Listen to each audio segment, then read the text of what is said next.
July 9th, 1944, 9:47 a.m. Marpi Point, northern tip of Saipan Island. Private First Class Daniel Hartwell of the 4th Marine Division raised his rifle, then lowered it again, his hands trembling against the stock. Through the salt spray and morning haze, he could see them gathering at the cliff's edge, mothers clutching infants, old men gripping children's hands, teenage girls in tattered dresses holding on to each other. No weapons, no soldiers, just families. The sound reached him before his mind could process what his eyes were seeing. A collective wail, almost ceremonial, rising above the crash of waves against jagged rocks 200 feet below. Then the first woman stepped forward into nothing, her baby wrapped tight against her chest, and Hartwell's world fractured into a horror no training manual had prepared him for. Within minutes, the air filled with screams and the sickening percussion of bodies striking stone. He dropped to his knees and vomited into the volcanic soil, understanding with terrible clarity that this victory would cost something no metal could redeem. By the time the sun reached its zenith, 12,000 Japanese civilians would be dead at the base of Saipan's northern cliffs, and the secret of what drove them there would haunt American forces for generations. If this story grips you like it should, hit that subscribe button, because the truth about Saipan gets darker still. The Mariana Islands chain stretched across the western Pacific like stepping stones between the Philippines and Japan itself. 15 volcanic peaks rising from ocean depths that plunged to 29,000 feet. Saipan, the second largest island in the chain, measured 12 miles long and 5 miles wide, its interior dominated by Mount Tapochau's 1,500-foot peak. The island's strategic value wasn't geographic but geometric. Saipan sat exactly 1,400 miles from Tokyo, placing Japan's home islands within range of the new Boeing B-29 Superfortress bombers that could carry 10,000 pounds of ordnance across that distance. Control of Saipan meant the ability to burn Japan's wooden cities to ash, and both sides understood this mathematical certainty with perfect clarity. The island had been Japanese territory since 1914, administered under a League of Nations mandate after Germany's Pacific colonies were seized in World War I. By 1944, Saipan's population included 32,000 Japanese and Okinawan civilians, 12,000 Korean forced laborers, and roughly 4,000 indigenous Chamorro and Carolinian people who had watched their island transform from subsistence farming to sugar plantations, serving Tokyo's industrial appetite. The civilian population had been systematically indoctrinated for 3 decades in the superiority of Japanese culture, the divinity of Emperor Hirohito, and the barbarism of Western powers, particularly Americans. When American invasion planners selected Saipan as the primary objective for Operation Forager in early 1944, they anticipated fierce military resistance but gave little thought to the civilian dimension of the coming battle. Intelligence estimates placed Japanese military strength at 17,000 troops, later revised upward to 32,000 when naval personnel and construction battalions were included. Lieutenant General Yoshitsugu Saito commanded ground forces with a defensive strategy that relied on interior fortifications, extensive cave systems carved into limestone ridges, and a network of bunkers and artillery positions designed to turn every ridge and ravine into a killing ground. Vice Admiral Chuichi Nagumo, who had commanded the carrier strike force at Pearl Harbor, now found himself trapped on Saipan coordinating what remained of Japanese naval aviation from underground bunkers. The Americans assembled overwhelming force for the assault: the 2nd and 4th Marine Divisions, the Army's 27th Infantry Division, naval fire support from 7 battleships, 11 cruisers, and 26 destroyers, plus carrier aviation from Task Force 58's 15 fast carriers. The invasion force totaled 71,000 troops, with another 77,000 in logistical support, the largest American amphibious operation in the Pacific to date. The strategic stakes extended far beyond one volcanic island in the Philippine Sea. Saipan's capture would pierce Japan's inner defensive perimeter, the line Tokyo's military planners had designated as essential to national survival. Loss of the Marianas would sever supply routes to resource-rich territories in Southeast Asia, cutting Japan off from the oil, rubber, and minerals that sustained its war machine. More critically, B-29 bases in the Marianas would subject Japan's industrial centers and civilian population to sustained strategic bombing, something the home islands had never experienced on a meaningful scale. Japanese military doctrine had prepared for fanatic defense, but Japanese civilian administration had prepared for something else entirely. Yokusai, the shattering of the jewel. The concept originated from an ancient Chinese proverb, better to be a shattered jewel than an intact tile, which emphasized honor and destruction over survival and dishonor. Throughout 1943 and early 1944, this philosophy had been systematically taught to Saipan's civilian population through schools, neighborhood associations, and civil defense organizations. Surrender meant eternal shame, dishonor to ancestors, betrayal of the divine emperor. Death, particularly death that denied the enemy the satisfaction of victory, was portrayed as noble, beautiful, spiritually elevating. The American invasion began at 7 a.m. on June 15, 1944, when the first waves of amphibious tractors churned through coral reefs toward 8 designated beaches along Saipan's southwestern coast. Japanese artillery, pre-registered on the landing zones, opened fire immediately.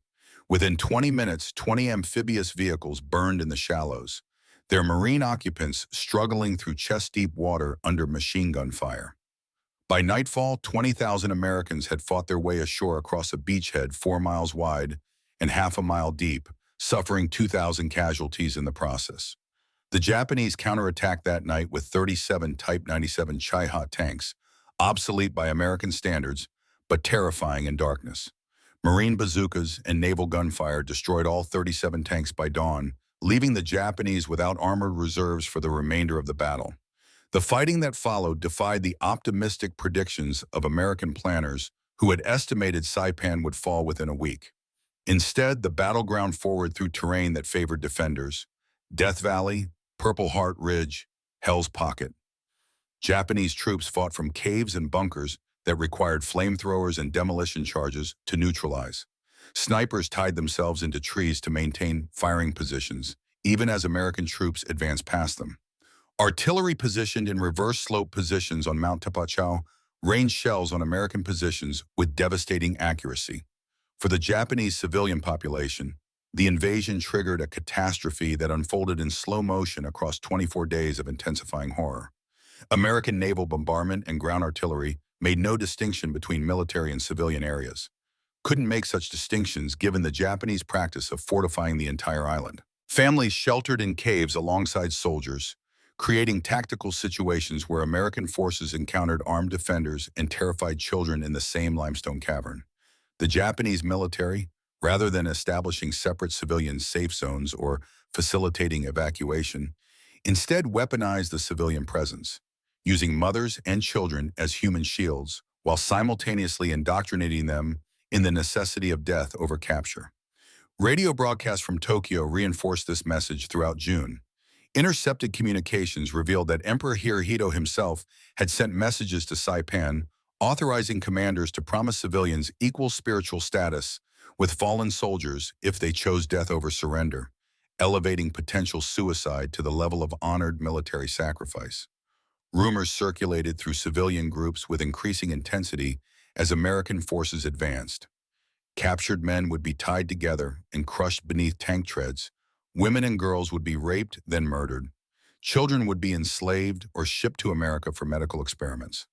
The psychological architecture of this indoctrination became clear through later testimony from survivors, though finding survivors proved difficult since so few civilians chose to live. Those who did surrender described a systematic program of terror that began years before the invasion. Elementary school curricula taught children that Americans were demons in human form, lacking the capacity for mercy or honor that defined Japanese civilization. Neighborhood association meetings featured graphic descriptions of alleged American atrocities in China and the Philippines, usually fabricated but presented as verified intelligence. When the invasion actually began, Japanese military personnel actively prevented civilian surrender, sometimes with persuasion, sometimes with violence. Testimony from Komoro witnesses described Japanese soldiers dragging civilians deeper into the island's interior as American forces advanced, forcing families to abandon farms and villages and flee toward the northern cliffs. In some cases, soldiers distributed hand grenades to civilian groups, with instructions on how to commit collective suicide. Pull the pin, huddle together as a family, ensure everyone dies in the explosion. The grenades served a dual purpose, eliminating potential mouths to feed as Japanese supplies dwindled, and denying the Americans the propaganda value of grateful civilians welcoming liberation. Staff Sergeant Michael Chen of the 2nd Marine Division encountered this reality on July 2nd as his platoon cleared caves along the eastern slopes of Mount Tapacho. They had learned to announce their presence in Japanese, using phrases memorized from sheets distributed by intelligence officers. "We will not harm you. Come out with your hands visible. You will receive food and medical care." The response that afternoon came not in words but in sound, the metallic click of a grenade pin being pulled, followed by muffled explosion deep in the cave system. When Marines entered with flashlights, they found 17 bodies, 3 generations of a single family, grandparents to infants, torn apart by their own grenade in a limestone chamber 12 feet underground. Chen, a Chinese-American from San Francisco who spoke Cantonese but not Japanese, tried to understand what could drive people to such an act. "They weren't soldiers," he wrote in a letter home that night, one that would be censored before mailing. "The oldest man may be 65, the youngest baby may be 6 months. They killed themselves rather than meet us. What the hell did they think we would do to them?" The answer to Chen's question was being written in blood across Saipan's interior as American forces compressed the Japanese defensive perimeter into an ever smaller area in the island's northern region. By late June, Japanese military command recognized that defeat was inevitable, mathematical, a question of days rather than weeks. General Saito had lost contact with most of his units, American artillery had destroyed his communication networks, and supplies had dwindled to the point where troops were starving in their defensive positions. On July 6, Saito issued his final order to remaining Japanese forces, a massive banzai charge, a Gyokusai attack that would kill as many Americans as possible before inevitable annihilation. The order, distributed by runners to scattered units, invoked the warrior code that forbade surrender. "I will advance with those who remain to deliver still another blow to the American devils, and leave my bones as a bulwark of the Pacific." That night, approximately 4,000 Japanese soldiers, many armed only with bamboo spears and bayonets after their ammunition was exhausted, assembled in an area the Japanese called the Valley of Death, and the Americans would later name Paradise Valley. Among them were wounded men who could barely walk, clerks who had never fired a rifle in anger, naval personnel whose ships had been sunk months earlier. At 4:45 a.m. on July 7th, this desperate horde charged American positions along a front held by the 27th Infantry Division. The attack achieved complete tactical surprise, overrunning 2 battalions and killing or wounding over 600 Americans before being stopped by concentrated artillery fire and counterattacks by Marine reserves. The banzai charge failed to achieve any strategic objective, but succeeded in its spiritual purpose, allowing Japanese soldiers to die attacking rather than starving in caves. By noon on July 7th, nearly all 4,000 attackers lay dead across a landscape transformed into an abattoir. General Saito, having delivered his final order, committed ritual suicide in his headquarters cave, along with Vice Admiral Nagumo. The Japanese military resistance effectively ended at that moment, though isolated soldiers would continue guerrilla operations for months. What remained was the civilian population, now compressed into the northern tip of the island around Marpi Point, an area barely 2 miles square between the ocean and advancing American forces. Estimates of the civilian numbers in that pocket range from 12,000 to 25,000. Nobody knew with precision because the chaos of battle had shattered all administrative records. What American forces did know was that loudspeakers broadcasting surrender appeals in Japanese received no response, and Marine patrols approaching the northern cliffs encountered civilians who fled rather than surrendered, running toward the cliff edges as if the Americans themselves were an approaching firestorm. The killing at Marpi Point began in earnest on July 8th and reached its crescendo on July 9th as the 4th Marine Division secured the island's northern terminus, and Admiral Richmond Kelly Turner declared Saipan officially secured. What the Marines witnessed during those 48 hours would be classified, suppressed, and minimized in official reports, though individual testimony would eventually emerge in letters, diaries, and the haunted recollections of men who never quite recovered from what they saw. Private First Class Daniel Hartwell, the young Marine who had vomited at the sight of the first deaths, was ordered forward as part of a platoon tasked with clearing the cliffs and securing any civilians who could be persuaded to surrender. His unit set up positions overlooking both Bonsai Cliff, a sheer drop into the Pacific Ocean, and Suicide Cliff, which overlooked a rocky field 200 feet below. Between these two precipices, approximately 10,000 civilians had gathered by the morning of July 9th, compressed into an area smaller than a football field.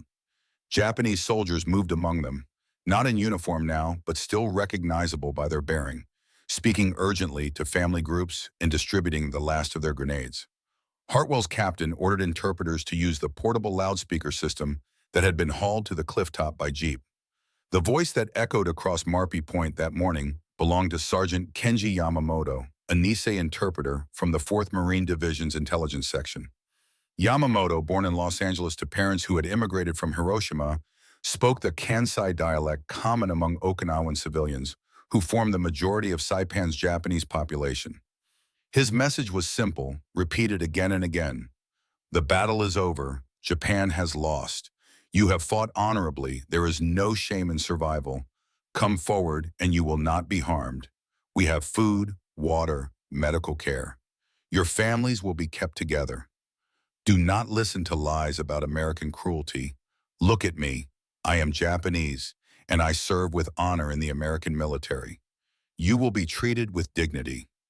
The response came in the form of wailing that rose from the crowd, a collective keen of grief and terror that Hartwell would later describe as the sound of souls preparing for death. Small groups began moving toward the cliff edges, not running but walking with ceremonial deliberation, as if approaching a shrine rather than oblivion. Yamamoto's voice grew more urgent, pleading now rather than announcing. Please, I beg you as one Japanese person to another, do not do this. Your children deserve to live. The war is over. There is no shame in protecting your families. His words competed with other voices, Japanese soldiers circulating through the crowd, speaking with the authority of the military that had governed Saipan for 30 years, invoking the emperor's wishes, reminding families of the eternal dishonor that awaited those who surrendered to Western demons. What happened next unfolded with the terrible choreography of mass ritual, individual decisions cascading into collective death across a time span measured in hours. A mother with 2 children, a girl perhaps 8 years old and a boy half that age, walked to the edge of Bonsai Cliff, the girl clutching her brother's hand, the mother's lips moving in what might have been prayer or might have been final instructions. She stepped forward and the children followed, the 3 of them falling in silence that was swallowed by the roar of waves against rocks below. An elderly couple, the man supporting the woman who could barely walk, bowed to each other with formal precision before stepping off Suicide Cliff, hand in hand, their bodies tumbling separately as they fell. A father slit his 2 daughters' throats with a straight razor before cutting his own, the 3 of them collapsing at the cliff's edge, blood pooling on volcanic stone. A group of teenage girls, perhaps students at Saipan's high school, formed a line holding hands and walked into the ocean, wading deeper until waves closed over their heads and they didn't resurface. Marines watching through binoculars saw soldiers throwing civilians off cliffs, saw families huddling around grenades that detonated in clouds of pink mist, saw mothers drowning children in tide pools before drowning themselves. Some civilians ran toward American positions with hands raised, seeking the surrender that might save their lives, only to be shot in the back by Japanese soldiers enforcing the prohibition against survival. Hartwell's platoon received orders to attempt physical intervention, to pull civilians back from the cliff edges if possible, to use non-lethal force to prevent the suicides. Marines descended from their positions, shouting in English and broken Japanese, reaching for children being dragged toward the draw, trying to create a physical barrier between the civilians and death. Some succeeded. Individual civilians were pulled from the brink, wrestled to the ground, held until the suicidal mania passed and they collapsed into sobbing recognition that they were alive and would remain so. But for every one saved, 10 others died beyond reach. Hartwell grabbed a woman carrying an infant, trying to pull her away from Bonsai Cliff's edge, but she twisted from his grip with strength born of absolute conviction and stepped backward into air, infant clutched to her chest, both screaming until impact silenced them 200 feet below. He sat down hard on the cliff top and wept openly, regulations and military bearing shattered by the magnitude of horror no 19-year-old from Iowa should have to witness. Around him, other Marines were having similar breakdowns, vomiting, crying, or simply staring with the empty gaze that would later be recognized as the 1,000-yard stare of psychological trauma. By late afternoon on July 9th, the dying had slowed as the crowd at Marpi Point thinned, the living either surrendered or dead, the cliff bases carpeted with bodies in water that ran red with blood diluted by the Pacific. Navy ships offshore, hospital ships preparing to receive wounded, instead deployed small boats to recover bodies, a grim task that yielded few survivors. Most impacts from 200 feet proved instantly fatal, bodies shattered against rocks or drowned in the surge. Some few survived the fall with catastrophic injuries, compound fractures, internal hemorrhaging, traumatic brain injuries, and were pulled from the water by Navy corpsmen who worked with tears streaming down their faces. A 4-year-old girl was found unconscious on rocks at the base of Suicide Cliff, her mother's body beside her, the child's skull fractured but alive.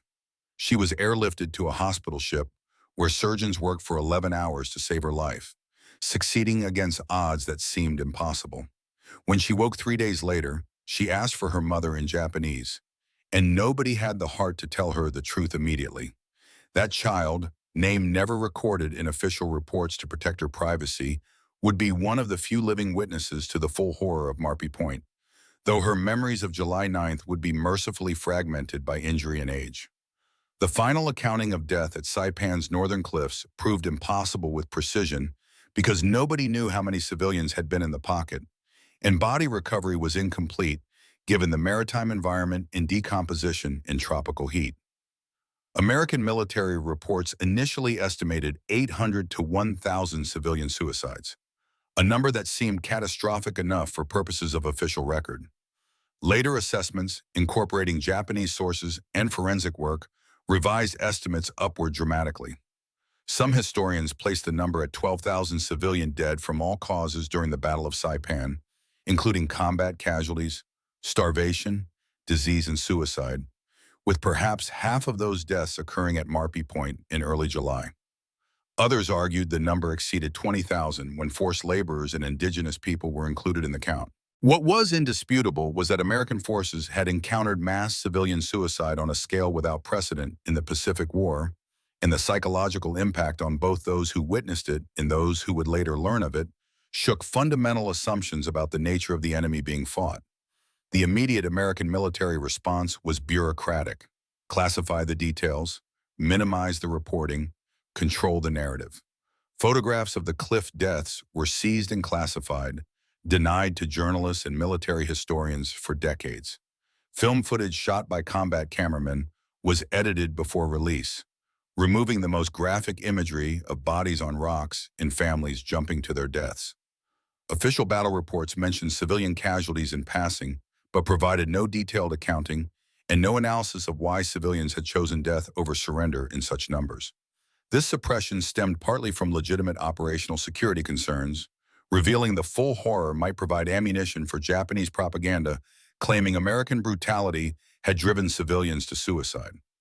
But it also reflected deeper discomfort with implications that challenged American self-perception as liberators bringing freedom to oppressed peoples.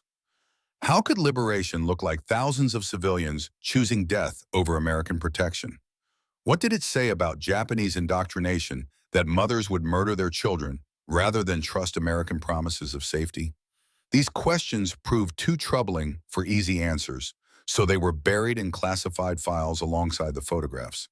Individual Marines and soldiers, however, couldn't classify their memories or suppress their trauma.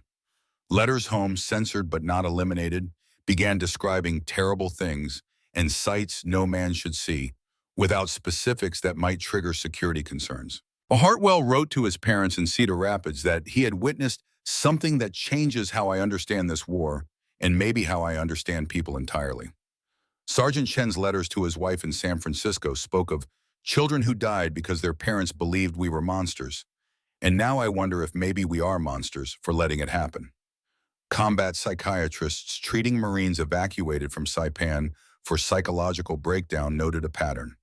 Nightmares of falling, of reaching for people who pulled away, of standing helpless while atrocities unfolded. These symptoms would later be recognized as post-traumatic stress disorder, though in 1944 the diagnosis was simply combat fatigue or war neurosis, and treatment consisted of rest, sedation, and return to duty.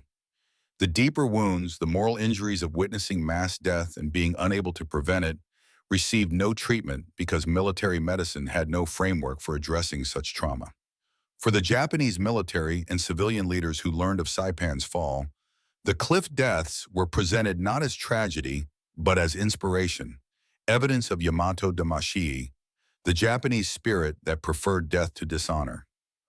Propaganda broadcasts from Tokyo praised the heroic civilians of Saipan who achieved Gyokusai alongside the noble soldiers defending the emperor's territory.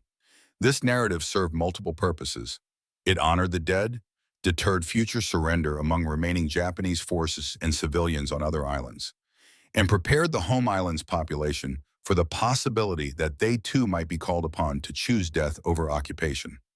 The model established at Saipan would repeat with even greater horror on Okinawa in 1945, where civilian deaths would exceed 100,000 as the Japanese military again weaponized the population and indoctrinated them in the necessity of suicide rather than surrender. The Americans, having learned bitter lessons from Saipan, would develop more sophisticated psychological operations and civilian handling procedures for Okinawa, saving thousands of lives but still unable to fully counter years of propaganda and cultural programming.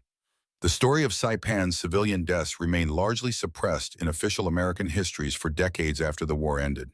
The classic works on the Pacific War, written in the 1950s and 1960s, mentioned civilian casualties in passing, but provided little detail about the Cliff's suicides and no analysis of the propaganda and coercion that drove them. Photographs remained classified until the 1980s when archival access expanded, and historians began serious examination of the civilian dimension of Pacific War battles. Survivors, both American witnesses and the handful of Japanese civilians who had refused to jump, began speaking publicly about their experiences only in old age, the trauma too fresh for earlier recollection. The cliffs themselves became memorial sites. Bonsai Cliff and Suicide Cliff are now preserved as part of the American Memorial Park on Saipan, administered by the National Park Service, with monuments in Japanese, English, and Korean honoring those who died there. Japanese tourists, particularly elderly visitors who remember the war, make pilgrimages to Marpi Point to pray for relatives who died in 1944, and the site has become a place of quiet reflection on the human cost of ideological extremism and military indoctrination. The suppressed truth of Saipan's cliff deaths matters because it illuminates the totality of war's destruction, the way organized violence kills not just through bullets and bombs, but through psychological manipulation that transforms survival instinct into death worship. The Japanese military and civilian authorities who indoctrinated Saipan's population with propaganda about American brutality committed a crime against their own people, as surely as if they had pushed each civilian off the cliffs personally. The lies about American torture and massacre were conscious fabrications designed to ensure that civilians would die rather than surrender, denying the United States potential hostages and propaganda victories while simultaneously creating martyrs for Japanese nationalist mythology. That this strategy succeeded on such a scale that thousands of civilians believed the lies completely enough to murder their own children represents one of the most effective and most horrifying propaganda campaigns in military history. The Americans who witnessed the results were left psychologically scarred, their faith in their mission complicated by the recognition that those they came to liberate had been taught to fear them more than death itself. The legacy of Marpi Point echoed through every subsequent battle in the Pacific, changing how American forces approached civilian populations and how seriously they took the challenge of counter-propaganda. Leaflet drops on Japanese-held islands increasingly featured photographs of Japanese prisoners being treated humanely, of civilian internment camps with adequate food and medical care, of children playing safely under American protection. Loudspeaker appeals became more sophisticated, using not just language but cultural references designed to penetrate indoctrination and appeal to survival instincts. None of these measures proved completely effective. Japanese propaganda had years of preparation while Americans had days or weeks to counter it, but they saved thousands of lives on subsequent islands by providing at least some civilians with enough doubt about Japanese propaganda to risk surrender. The psychological operations lessons learned from Saipan's failures would eventually inform American occupation policy in Japan itself, where authorities worked systematically to deprogram a population indoctrinated in emperor worship and anti-American hatred. The success of that effort, turning former enemies into allies within a single generation, can be traced back to hard lessons learned on a volcanic island where 12,000 civilians died believing lies about the people who would have saved them. The final chapter in Saipan's tragedy played out in the internment camps, where the few thousand civilians who did surrender were housed under American military authority. These survivors faced their own trauma, having violated every principle they had been taught, having chosen dishonor over death, having failed to achieve gyokusai while neighbors and relatives achieved spiritual elevation through suicide. Many survivors struggled with shame that American psychiatrists and social workers, unfamiliar with Japanese cultural concepts, couldn't fully understand or treat. Some continued to expect torture and execution, interpreting American kindness as elaborate cruelty designed to heighten eventual punishment. Children who had watched their siblings die struggled with survivor guilt and traumatic memories that produced nightmares and behavioral problems. The camps, though adequately supplied with food and medicine by American standards, couldn't provide the cultural and spiritual support that traumatized Japanese civilians needed, because the cultural framework that produced their trauma was so alien to American administrators. Years after the war, when academic historians and investigative journalists finally began serious examination of Saipan's civilian catastrophe, questions emerged about whether American forces could have done more to prevent the cliff deaths. Some critics argued that more aggressive intervention, physically restraining civilians and preventing access to the cliffs, might have saved thousands of lives. Others countered that such intervention would have required combat operations against Japanese soldiers mixed among civilians, producing firefights that would have killed many of those the Americans were trying to save. The debate remained unresolved because the counterfactual couldn't be tested, but it pointed to a deeper truth. No military force, however powerful, can easily counter years of psychological preparation and cultural indoctrination in the chaos of active combat. The responsibility for Saipan's civilian deaths rested primarily with those who had spent years teaching civilians that Americans were demons, that surrender meant eternal dishonor, that death served the emperor's divine will.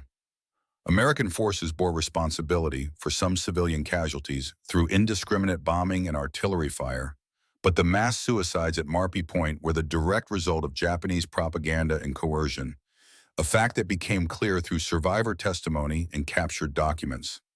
The photographs that were finally declassified in the 1980s remain among the most disturbing images from World War II, less graphic than concentration camp liberation photos, but more psychologically troubling, because they depict people choosing death, families walking deliberately toward cliffs, children being murdered by parents who believed they were performing an act of love and protection. The images challenge comfortable narratives about human nature and rational decision-making, demonstrating that under sufficient psychological pressure and misinformation, people will commit acts that seem incomprehensible from outside the ideological framework that produced them. The photographs served educational purposes in military training for decades after their declassification, used to illustrate the power of propaganda and the importance of information warfare in modern conflict. They appeared in histories of the Pacific War, usually with warnings about disturbing content, and in documentary films that finally brought broader public awareness to an atrocity that had been hidden in classified files for 40 years. For the Marines and soldiers who had watched helplessly as thousands died at Marpi Point, the declassification and public discussion brought both relief and renewed pain. Relief that the truth was finally acknowledged, that the historical record would show what they had witnessed and how it had marked them. Renewed pain because photographs and documentary films forced them to revisit memories they had spent decades trying to suppress or forget.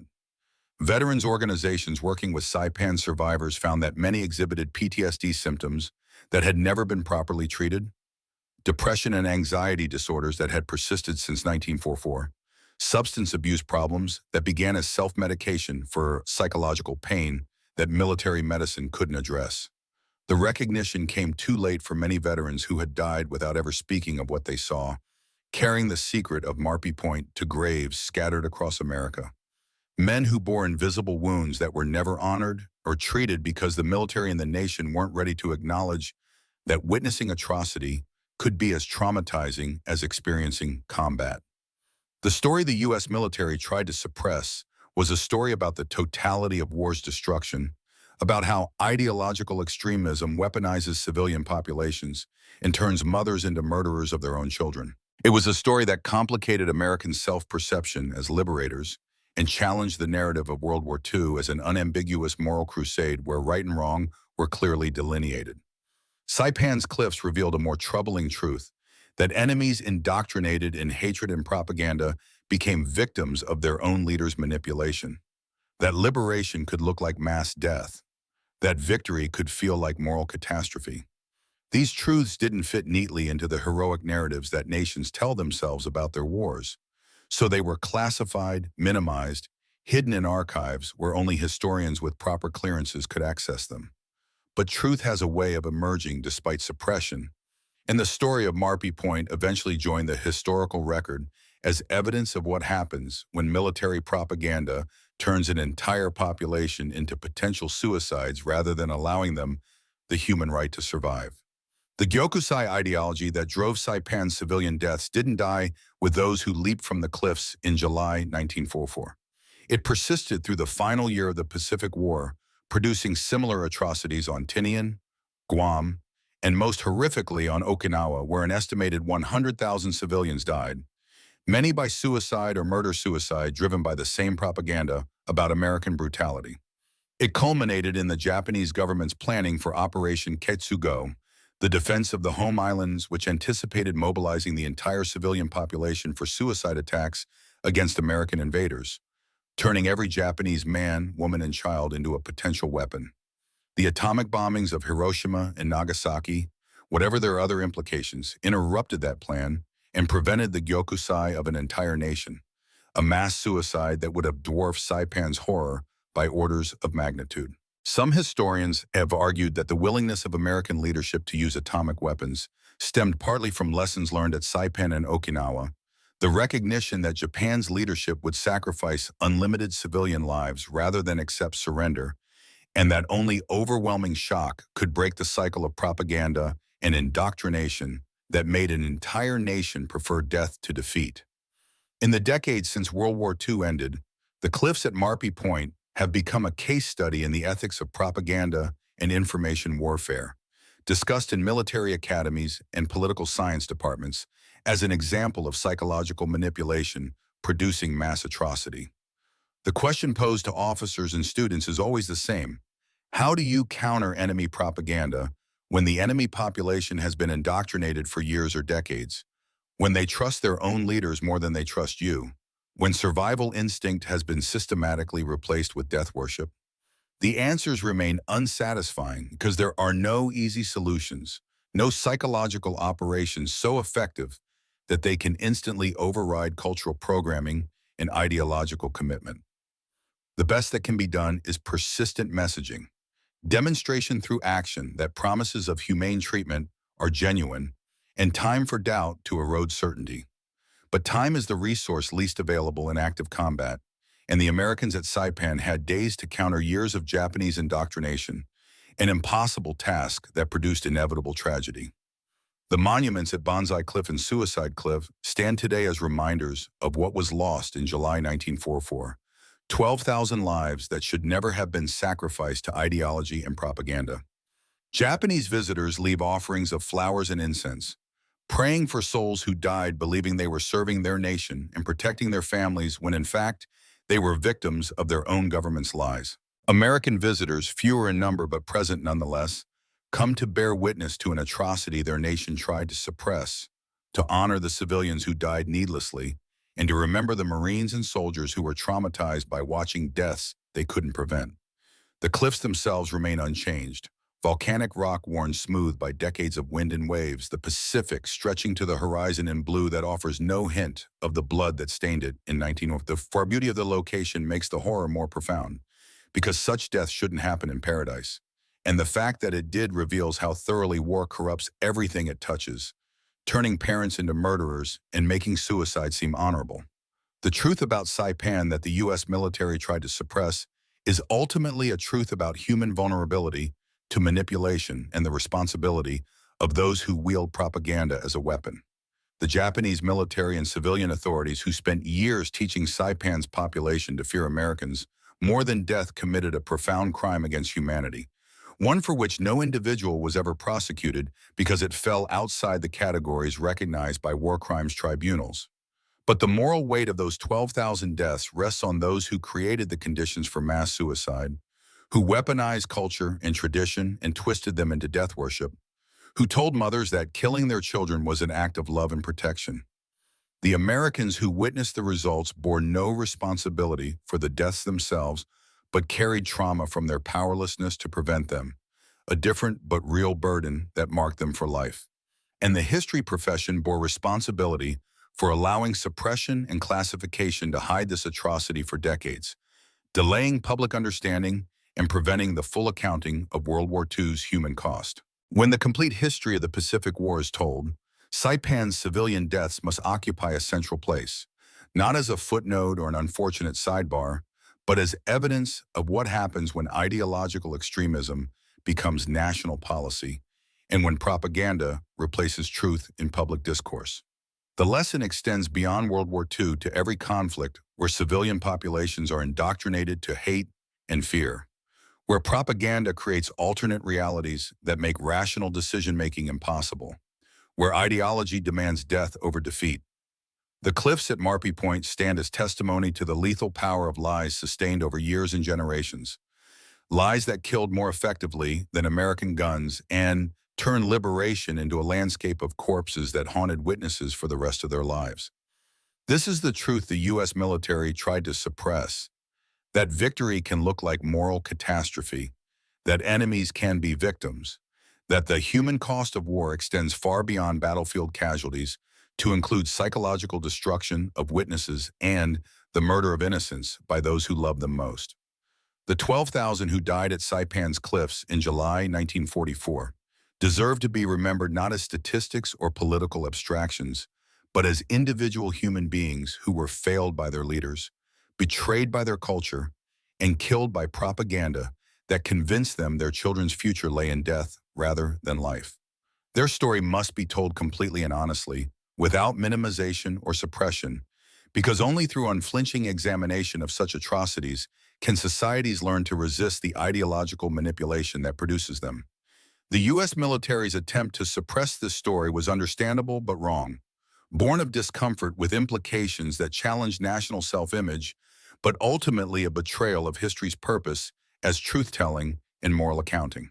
That the story eventually emerged, that the photographs were finally declassified, that survivors, both American and Japanese, finally spoke their truth, represents a partial redemption of history's promise to remember even what is painful and inconvenient to remember. The cliffs remain, the Pacific pounds against them as it has for millennia, and visitors who come to Marpi Point today stand at the edge of an abyss